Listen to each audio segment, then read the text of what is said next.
SIR আবহে মুখ্যমন্ত্রীকে all out আটাকে BJP নেতৃত্ব। রাজ্য জুড়ে পরিবর্তন যাত্রার সূচনা হলো এবং বিভিন্ন জায়গা থেকে পরিবর্তন যাত্রার সূচনা করলো বিজেপি নেতৃত্ব। জেপি নাড্ডা তিনি আক্রমণ করলেন নবদ্বীপে। বিজেপির পরিবর্তন যাত্রায় তৃণমূলকে নিশানা করেছেন জেপি নাড্ডা। নীতিন নবীন থেকে জেপি নাড্ডা, বিজেপির নিশানায় মমতা বন্দ্যোপাধ্যায়। অনুপ্রবেশকারীদের ঘাঁটি হয়ে উঠছে পশ্চিমবঙ্গ, অনুপ্রবেশে মদত মমতা বন্দ্যোপাধ্যায়ের। এভাবেই বিজেপির পরিবর্তন যাত্রা থেকে তৃণমূলকে নিশানা করেছেন জেপি নাড্ডা।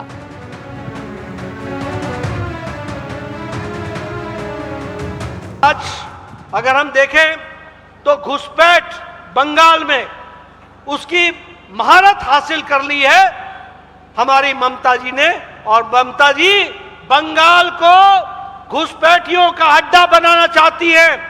बंगाल के लोग माइनॉरिटी में हो जाएंगे और घुसपैठियों को यहां पर पनाह देने का काम ममता सरकार कर रही है। बोलो, ऐसी सरकार को रहने देना है क्या? रहने देना है क्या? এদিকে বিজেপির পরিবর্তন যাত্রার সূচনা করে মুখ্যমন্ত্রী মমতা বন্দ্যোপাধ্যায়কে নিশানা করলেন নীতিন নবীন। তিনি বলছেন, অনুপ্রবেশকারীদের জন্য দিদির মমতা আর রাজ্যবাসীর জন্য ঘৃণা। গুন্ডারাজের সরকারকে পাল্টানো দরকার, বললেন নীতিন নবীন। कि आइए इस भ्रष्टाचारी तृणमूल की सरकार को, इस गुंडा राज वाली सरकार को बदलने का समय आ गया है। तो पलटानो दरकार, पलटानो दरकार। तो आज इस आह्वान के साथ, और मैं कहूंगा दीदी, घुसपैठियों के प्रति आपको ममता है, बंगाल के प्रति लोगों के प्रति नफरत है, तो दीदी चोलबे ना, चोलबे ना। बंगाल की जनता आपके इस व्यवहार को अब चलने नहीं देगी। हम निश्चित रूप से परिवर्तन लेके आएंगे। उसके लिए भाजपा कार्यकर्ता और बंगाल की जनता हर कुर्बानी देने को तैयार है। আজ সাংবাদিক বৈঠক করলেন অভিষেক বন্দ্যোপাধ্যায় এবং এসআইআর ইস্যুতেও তিনি ফের একবার সরব হলেন। শুরু থেকে আমরা দেখেছিলাম এই এসআইআর এর বিরোধিতায় সরব ছিলেন অভিষেক বন্দ্যোপাধ্যায়। একাধিকবার নির্বাচন কমিশনকে নিশানাও করেছেন তিনি এবং আজকে ফের এই এসআইআর নিয়ে সরব হলেন তিনি। তিনি অভিযোগ করছেন যে ভোটার লিস্টে চুপি চুপি কারচুপি হচ্ছে, জীবিত ভোটারকে মৃত বলে দেখানো হয়েছে বলে অভিযোগ অভিষেক বন্দ্যোপাধ্যায়।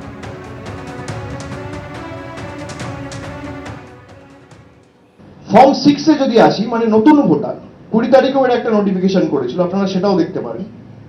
সেখানে ফর্ম 6 এর সংখ্যা ছিল 6,33,762, 6,33,762। আর কালকে যে ফর্ম 6 দেখানো হয়েছে, সেখানে দেখানো হয়েছে টোটাল হচ্ছে 1,82,036। তাহলে 4 লক্ষ কোথায় গেল? 5 লক্ষ বাদ দেওয়া আর ফর্ম 6 থেকে 4 লক্ষ বাদ দেওয়া, এখানেই তো 9 লক্ষ ভোটার হেরফের হয়েছে। একই জিনিস এরা মহারাষ্ট্রে করেছে, একই জিনিস এরা হরিয়ানায় করেছে, একই জিনিস এরা দিল্লিতে করেছে। আমি ইলেকশন কমিশনের বাইরে দিল্লিতে বলেছিলাম যে ভোটের চুরি ভোটার লিস্টে হচ্ছে। এই এদের চুরি যদি অন্য রাজনৈতিক দলগুলো আটকাতে পারতো, কোথাও আজকে বিজেপি ক্ষমতায় থাকতো না। এটা মানুষের ম্যান্ডেটে আসেনি, কারচুপি করে এসেছে, চুরি করে এসেছে। এই কারণে এসআইআর কে আমরা বলেছিলাম সাইলেন্ট ইনভিজিবল রিগিং, চুপি চুপি ভোটের কারচুপি। আজ থেকে পরিবর্তন যাত্রা সূচনা করল বিজেপি এবং এই পরিবর্তন যাত্রা সূচনায় উপস্থিত ছিলেন কেন্দ্রীয় বিজেপি নেতৃত্ব এবং বঙ্গ বিজেপির শীর্ষ নেতারা। নীতিন নবীন কোচবিহার থেকে আজ পরিবর্তন যাত্রা সূচনা করলেন। অন্যদিকে শুভেন্দু অধিকারী, সুকান্ত মজুমদাররাও অন্যান্য জেলায় পরিবর্তন যাত্রা সূচনায় অংশগ্রহণ করলেন। আর এই পরিবর্তন যাত্রা থেকে ফের হুঁশিয়ারি দিলেন নীতিন নবীন। পশ্চিমবঙ্গে এবার দুবার হোলি খেলা হবে। প্রথম হোলি হবে 4 মার্চ, দ্বিতীয় হোলি হবে বিজেপি ক্ষমতায় আসার পর।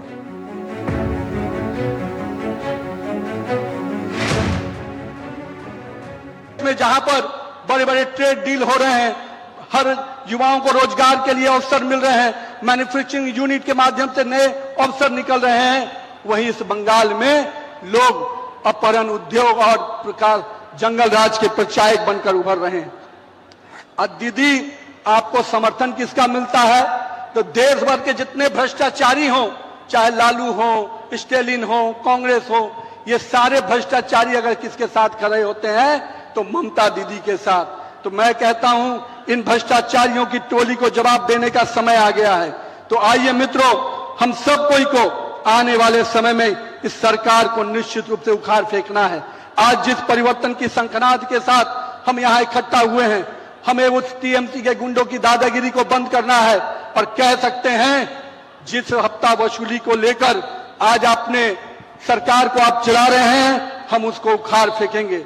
साथ ही साथ विकसित भारत का सपना, विकसित बंगाल का जो सपना हमारे नेताओं ने देखा है, अब हम अपने बंगाल में भी नरेंद्र मोदी के नेतृत्व में डबल इंजन की सरकार बनाएंगे और विकास के इस रथ को आगे बढ़ाएंगे।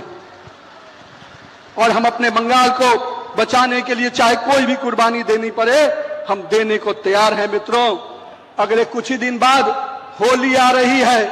एक होली हम लोग 4 तारीख को मनाएंगे और दूसरी होली बंगाल के जीत के साथ मनाएंगे, भगवा होली मनाएंगे। उस दिन के लिए अपने आप को संकल्पित करिए मित्रों। বিজেপি বিভিন্ন জায়গায় যে পরিবর্তন যাত্রা করছে ওগুলো ওদের বিদায় যাত্রায় পরিণত হবে। 2021 আপকি বাত 200 পার, মনে নেই? পঞ্চায়েত নির্বাচন নেই, গোয়ারা হেরেছে, একটা জেলা পরিষদ পায়নি। লোকসভা নির্বাচনে ডেলি প্যাসেঞ্জারি করে এই নরেন্দ্র মোদী অমিত শাহরা বলেছিলেন বাংলা থেকে লোকসভায় ওদের সিট বাড়বে, কমে গেছে, তৃণমূল বেড়েছে। ফলে এগুলো সব ওদের আই ওয়াশিং নাটক। পরিবর্তন বাংলায় 2011 সালে হয়ে গেছে, প্রত্যাবর্তন হবে এবার। সাধারণ জনতার ভিড়ে একটু আলাদা ভাবনা চিন্তা, একটু আলাদা ধ্যান ধারণা কাদের বলুন তো? জেনজিদের। হ্যাঁ, সেই ঝকঝকে তরুণ তরুণীদের কথা বলছি, যারা সমাজটাকে দেখেন একটু অন্য চোখে, ভাবেন একটু অন্যভাবে। তাই আজকে জেনে নেব আসন্ন নির্বাচন নিয়ে তারা কি ভাবছেন। চলুন শুনে নিই আনফিল্টার্ড জেনজি বলছে কি। নতুন প্রজন্মের একজন মানুষ হিসেবে তুমি কি বেছে নিতে চাও, সরকারি চাকরি নাকি ব্যবসা? বেছে তো নিতে চাই সরকারি চাকরি, কিন্তু সেই ব্যবস্থা তো আমাদের পশ্চিমবঙ্গে আর নেই। সরকারি চাকরি প্রার্থীরা সব কান্নাকাটি করছে, বা যাদের ছিল তাদেরও চলে যাচ্ছে। এই রাজ্যে চাকরি বাকরি তো এই অতীত হয়ে গেছে। দারুণ কাজবাজের অবস্থা, নানান রকম কাজবাজ, নানান রকম সুযোগ সুবিধা সবই তো রয়েছে, কাজবাজও রয়েছে, আমরাও তো করছি।